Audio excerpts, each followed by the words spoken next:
afternoon, everyone, and welcome back from lunch. Thank you for joining us. This will be our last 7 minutes in heaven with the scientists. And then tomorrow, we will hear from the researchers, and they will be talking about their work specifically. But I'd like to bring to the stage our last participant. His name is Jeremy Yip, and he is from Georgetown University. So let's welcome Jeremy.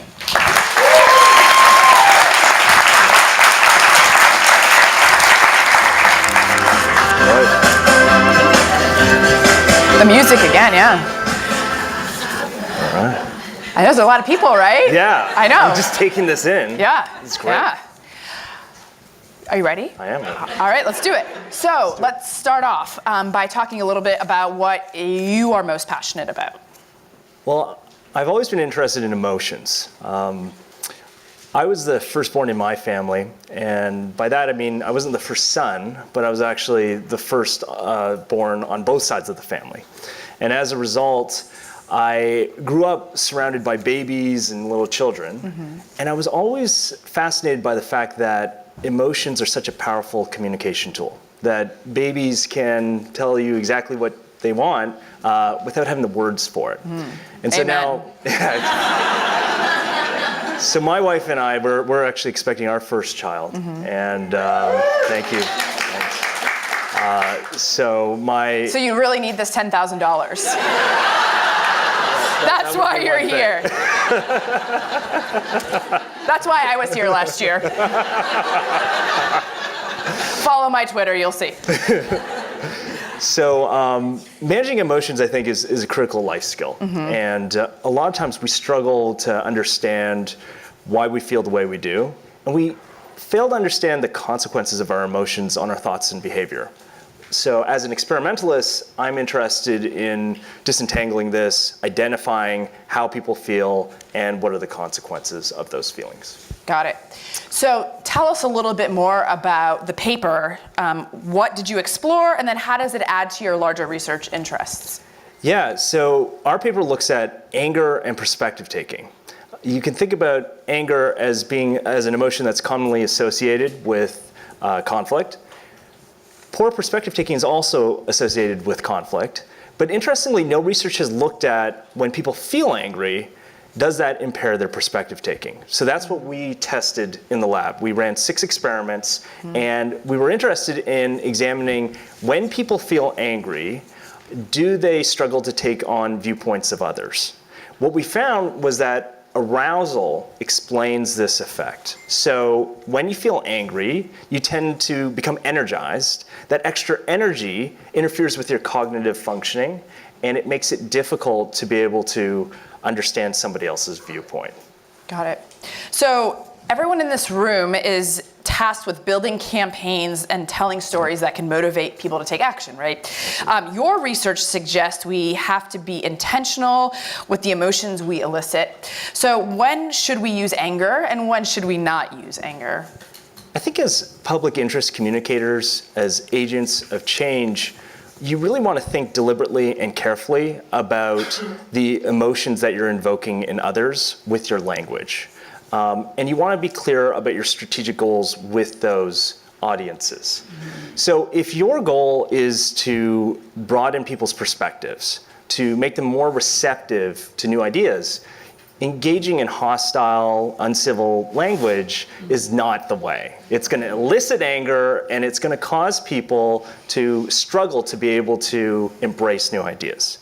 However, if your goal is to mobilize action against a specific target, using incivility, divisive language does have a function. It does elicit anger in such a way that it mobilizes action. And this is consistent with a lot of the research. Anger is an approach-oriented emotion which allows people to respond and address offenses. Okay, so if we wanted to make someone angry, how do we make others angry? Well, let's think about that. The origins of anger really stem from, so it's always caused by someone else. It's an other-oriented emotion. The other thing to consider is it tends to be ignited in response to an injustice, unfair treatment, or being prevented from reaching a goal. So you can think about, any time that you've been in line at a grocery store and somebody cuts in line. You view that as being unfair. It's preventing you from being able to do what you want to do. As a result, you feel angry, and that tends to diminish our ability to take on others' perspectives. Got it. So if we want to get an audience to take the perspective of others, how do we reduce anger? Yeah, when we think about managing emotions, there's some keys in the literature that inform this approach. The first is, and this was from our own work, we had people identify the source of their anger. So there's two forms of anger. There's incidental anger, which is anger that's triggered by an unrelated interaction, and it can spill over and color our judgment in separate interactions. So for example, you are about to head in a meeting, but before you do, you look at your phone, you check out Twitter, you see a tweet about the recent federal government shutdown, you're angry. You're angry about this injustice. That anger ends up making it difficult when you go into the meeting to be able to see or put yourself in your colleague's shoes when you're having these conversations.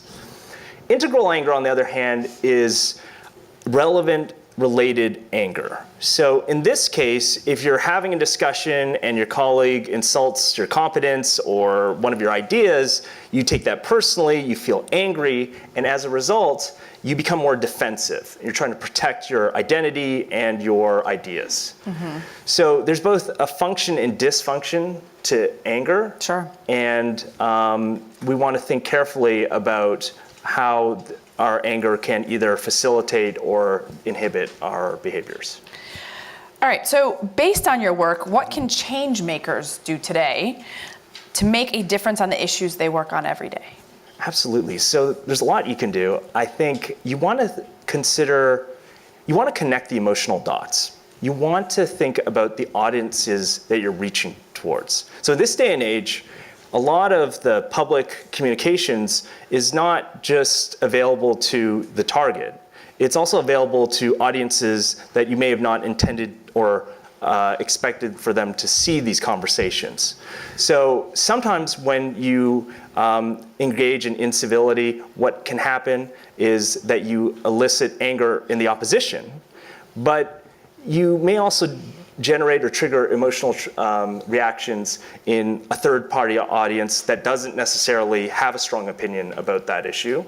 It may also elicit a different emotional reaction in in-group members, in your base. So you really want to think about the different audiences and how your emotions can affect each of them. Got it. Awesome, thank you. And then give us one thing that you're working on. Absolutely. A project. So in terms of future work, what we're looking at right now is we're looking at the dark side of gratitude. I was fascinated. I was thinking, I'm studying all these negative emotions. I need to study something positive. But then I'm looking at, I guess, the dark side of gratitude, which is basically what we find is that when you express gratitude, your partner is more likely to respond selfishly and engage in deception. So that's work in progress. And I'm happy to talk about that more. Sounds good. All right, thank you guys. All right, thanks.